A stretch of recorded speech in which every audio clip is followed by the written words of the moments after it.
नीट paper को लेकर से जो है नीट पेपर का मामला जो है पूरा इंडियन एयरफोर्स देखने वाला है, पेपर ट्रांसफर वगैरह सब जो है वो करना है। ये देश का सबसे बड़ा फेल्यूर है। अगर देश की एक सबसे बड़ी एग्जाम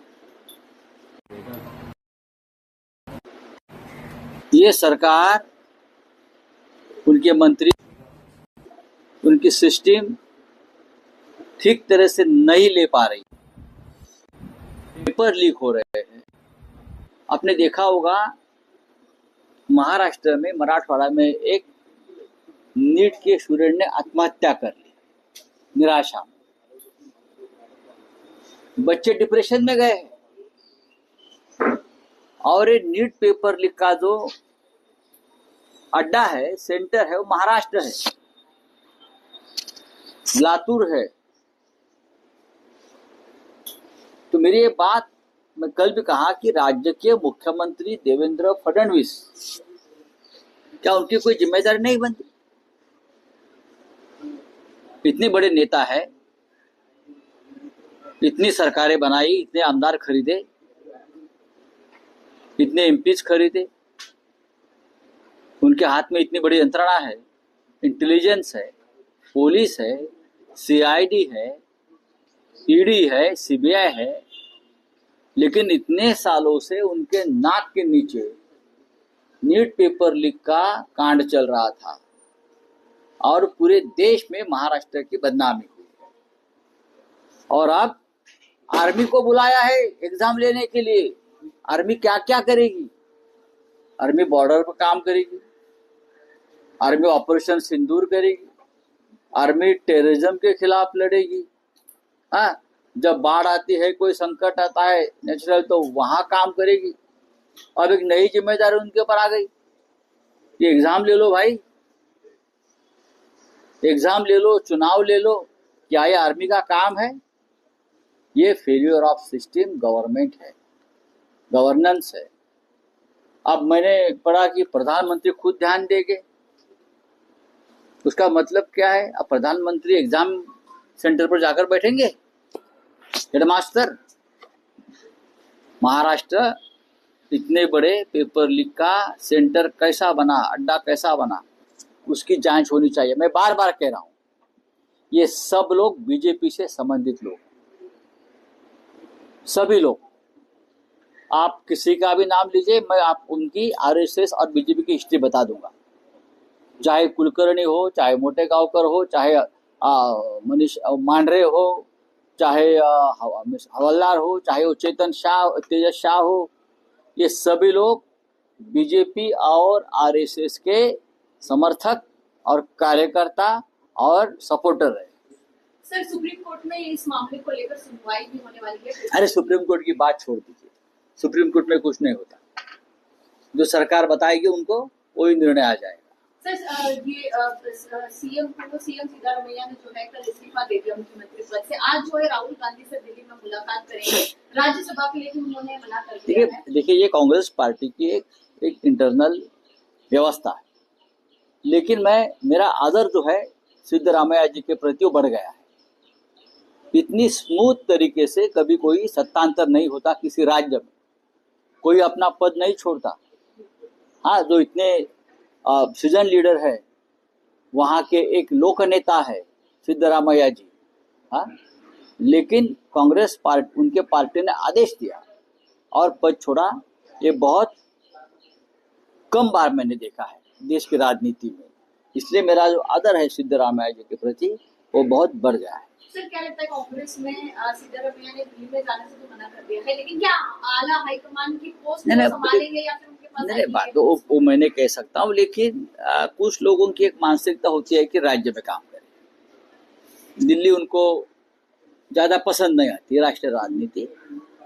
मेरे हिसाब से सिद्धरामैया जमीन से जुड़े हुआ नेता है, कर्नाटक के बहुत बड़े नेता है। जैसे महाराष्ट्र में हमारे वसंतदादा पाटिल थे, वसंतराव नाईक थे, ये लोग महाराष्ट्र में काम करना ज्यादा पसंद करते थे। उसी तरह से सिद्धरामैया भी बहुत बड़े लोक नेता है, वो अपने राज्य में काम करना चाहते हैं, उनको दिल्ली की हवा पसंद नहीं। हाँ, बोला। सैन्याची जबाबदारी ही देशाच्या सीमांचं संरक्षण करणं ही होती, पण आता ही नवी जबाबदारी येऊन पार पडते. नीटच्या परीक्षांचे पेपर हे वायुदलामार्फत परीक्षा केंद्रावर पोहोचवले जातात. जो सगळा घोळ गेले 2 आठवडे देश पाहतोय, नीटचा जो घोळ आहे, लाखो विद्यार्थ्यांचं भवितव्य टाकलं आहे. अनेकांनी नैराश्यापोटी आत्महत्या केलेली आहे.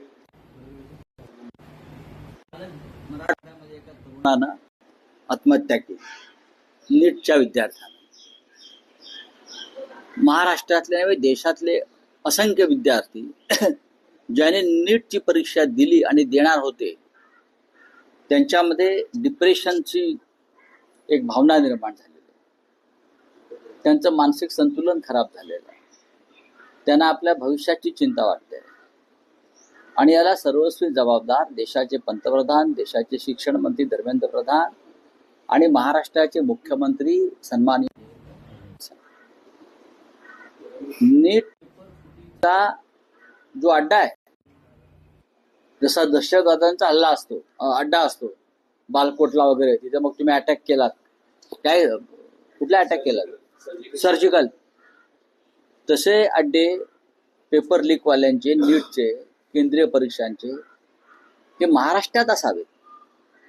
आणि सुद्धा देवेंद्र फडणवीस यांच्यासारखा मुख्यमंत्री असताना, ज्यांना सर्व काही क्षणात कळतं आणि जे क्षणात निर्णय घेतात, ज्यांच्याकडे मिनिटाची माहिती येत असते, त्यांचं गुप्तचर खातं फार मोठं आहे, ते काय फक्त विरोधी पक्षांच्या लोकांवर पाळत ठेवण्यासाठी, त्यांचे फोन टॅप करण्यासाठी. मराठवाड्यामध्ये सगळ्यात मोठा अड्डा आहे. आणि ही नाचक्की महाराष्ट्रामुळे देशावरती आली, याची जबाबदारी राज्याचे मुख्यमंत्र्यांनी घेणं गरजेचं आहे.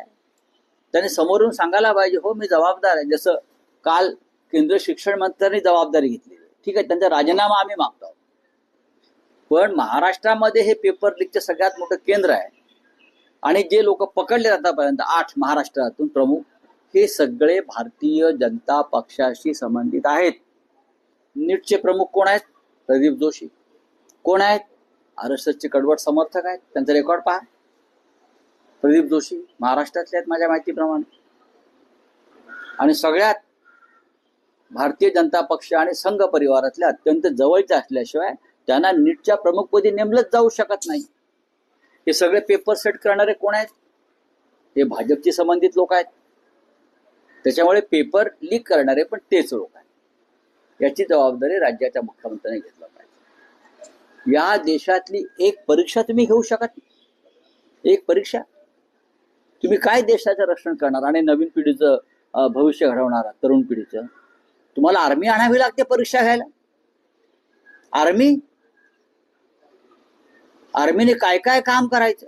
आत्ताच मी भारतीय सीमांचा दौरा केला केंद्रातर्फे. आर्मी तिथे 20,000 फूट पहाडावरती बसलेली आहे. ते काम करतायत. पाकिस्तान सीमेवरती आहेत, भूतान सीमेवरती आहेत, चीनच्या सीमेवर आहेत. आता काय त्यांना तुम्ही मागे बोलवून सगळ्यांना सीमा सोडून या, परीक्षा घ्यायच्या आहेत. हेडमास्टर मोदींचा आदेश आहे, डिफेन्स मिनिस्टरचा आदेश आहे. त्यांना तुम्ही परीक्षा घ्यायला लावणार. त्यांचं ते तुम्ही ते central reserve force, paramilitary force हे मतदानात येणार, मतदान पेट्यांचं रक्षण करणार. आता परीक्षा पेपर याच्यावर काम करणार. ही या देशावरती आलेली नामुष्की आहे, अपयश आहे. ते केंद्र आणि राज्य सरकारचं पूर्णपणे अपयश आहे. त्यांनी अपयश आधी स्वीकारलं पाहिजे. रावसाहेब, इंधन तुटवड्यामुळे एका गरोदर महिलेला ॲम्ब्युलन्स नाकारली आणि एका बाळाचा अचानक बळी गेलेला. ज्या राज्यात ते घडलंय ते राज्य कोणतं? राज्य सांगा मला. जर ते महाराष्ट्र असेल तर सदोष मनुष्यवधाचा गुन्हा महाराष्ट्र सरकारवर दाखल झाला पाहिजे. कारण सगळं काही अलबेल आहे, लोकांनी चिंता करू नये. हे कोण सांगत होतं कालपर्यंत? या राज्याचे मुख्यमंत्री सांगतायत, या देशाचे प्रधानमंत्री सांगत होते, पश्चिम बंगालच्या निवडणुकांचे निकाल लागेपर्यंत सांगत होते. मग आता अशा प्रकारे माणसांचे मृत्यू व्हायला लागले, मुलांचे मृत्यू व्हायला लागले. हा सदोष मनुष्यवध आहे. हा सरकार करत आहे. जरांगे पाटील पुन्हा एकदा आंदोलनाला बसत आहे. माझ्याकडे माहिती नाही. रावसाहेब, आणखी एक विषय आहे की आतापर्यंत एनसीपी अजित पवार पक्षात तटकरे पटेल यांच्यापर्यंत वाद पोहोचला होता, पण आता भुजबळांपर्यंत हा वाद पोहोचलाय. असं म्हटलं जातंय की पार्थ पवारांनी भुजबळांना एक विशिष्ट ठेकेदाराला काम द्या या संदर्भात सूचना दिल्या, बघा त्या मानल्या गेल्या नाही. भुजबळांकडून त्यांना त्याच्यामध्ये वाद झाला आणि त्यांनी असं म्हटलं की जेव्हा शरद पवार अजित पवार होते तेव्हा कधी अशा गोष्टी घडत नव्हत्या आणि आज त्यांच्या काळात घडत आहेत. मी काल काय तुम्हाला सांगितलं, हा पक्ष राहणार नाहीये. हा जो पक्ष आहे अजित पवारांनी स्थापन केलेला, हा पक्ष भविष्यात राहत नाही. आता भुजबळ, प्रफुल्ल पटेल, तटकरे, हसन मुश्रीफ, धनंजय मुंडे ही जी चौकडी आहे ती आता पश्चाताप दग्ध असतील. ती झक मारली आणि अजित पवारांना शरद पवारांपासून तोडून त्यांचं डोकं फिरवून आम्ही भाजपच्या वळचणीला बांधलं. ही त्यांना आता पश्चाताप नक्की होत असणार या सगळ्यांना. आता आमचं काम काय आहे, जे घडतंय ते पाहत राहू आणि जे घडतंय ते घडू द्या, हे आमचं राजकीय काम आहे. रावसाहेब, एकनाथ शिंदेनी मवियाला टोला लगावला. ते म्हणतात की मविया 17 जागा लढतील पण त्या जागा आम्ही जिंकणार. मग ठीक आहे ना, त्यात नवीन काय आहे? तुमची ताकद आहे, तुमचे लोक निवडून आलेले आहेत, तुम्ही जिंकणार आहात. महाविकास आघाडीची स्ट्रॅटेजी सुरू आहे, कारण ज्या प्रकारे काही भागात स्ट्रॅटेजी असण्यासाठी तेवढं मतदान असावं लागतं ना लोकप्रतिनिधींचं. ते आमच्याकडे नाहीये. काही एक विशिष्ट भाग सोडला तर तेवढं मतदान आमच्याकडे नाही. आता नाशिक आहे, नांदेड, हिंगोली, परभणी आहे, सातारा आहे, अशा काही ठिकाणी लढण्यासंदर्भात आमच्या चर्चा एकमेकांशी सुरू आहे.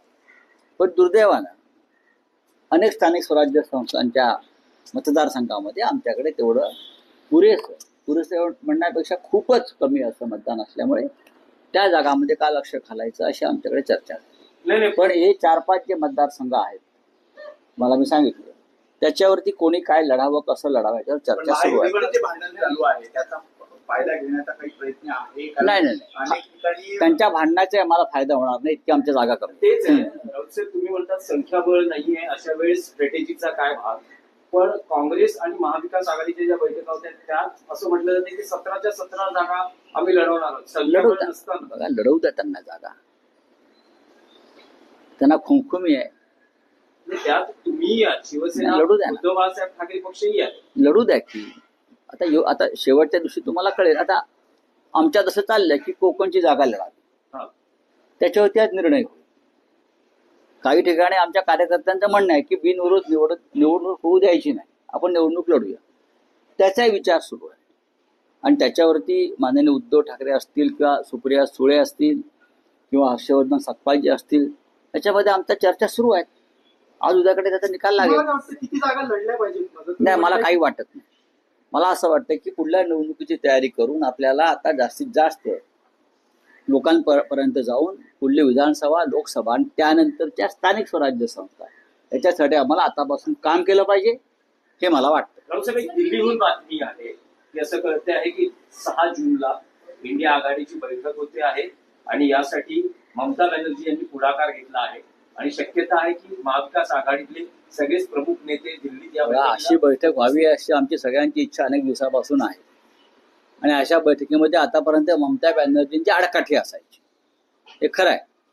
आता पश्चिम बंगालचे निकाल लागल्यावर सगळ्यात आधी इंडिया आघाडीची घोषणा मजबूत करण्याची ममता बॅनर्जी यांनी केली, त्याबद्दल आम्ही त्यांचे आभारी आहोत. त्यांना साक्षात्कार झाला, त्यासाठी पश्चिम बंगालचा पराभव त्यांना सहन करावा लागला. आम्ही एकत्र असायला पाहिजे असं त्यांना वाटतंय. आम्ही पहिल्यापासूनच एकत्र आहोत आणि जे घटक आहेत ज्यांना या देशातल्या लोकशाहीसाठी लढायचं आहे, संविधान वाचवण्यासाठी लढायचं आहे, त्या प्रत्येकानं इंडिया ब्लॉकमध्ये येणं गरजेचं आहे. Sir, union minister Dharmendra Pradhan का लीक पेपर लीक केस पर कहना है कि इस लीक पेपर इरेगुलरिटीज में कोई भी शामिल नहीं है और ये बहुत अनफॉर्चुनेट है और इस पर जो है हम प्रॉमिस करते हैं हम स्ट्रिक्ट एक्शन लेंगे. कोई शामिल नहीं है तो पेपर लीक कैसे हो गए? हाँ, इस कांड में अगर कोई शामिल नहीं है तो पेपर लीक कैसे हो गए? अगर ऐसी घटना हो तो हुई नहीं है तो सीबीआई के पास जिम्मेदारी क्यों दी जांच की? और सीबीआई ने महाराष्ट्र और जयपुर में इतने लोगों को अरेस्ट क्यों किया सीबीआई ने, और जो स्टैंडिंग कमेटी ऑफ एचआरडी है उसने नीट के चेयरमैन को समन्स क्यों भेजा, उस बारे में भी प्रधान साहब को हमारे क्लैरिफिकेशन देना होगा। सबसे ज्यादा लोग तो महाराष्ट्र में अरेस्ट हो गए। हाँ, पैसे की लेन देन में कैसे पेपर बिक गए ये सीबीआई ने बताया है। क्या ये हमारे देश के एजुकेशन मिनिस्टर को पता नहीं क्या चल रहा है देश में? फिर आर्मी को क्यों बुला रहे हो आप एग्जाम लेने के लिए, मिस्टर प्रधान जी? चलो, thank you. Sir, India Aghadi की बैठक है, उस पर क्या कहना चाहेंगे? इंडिया आघाड़ी की बैठक होते तो हम जाएंगे, लेकिन अब तक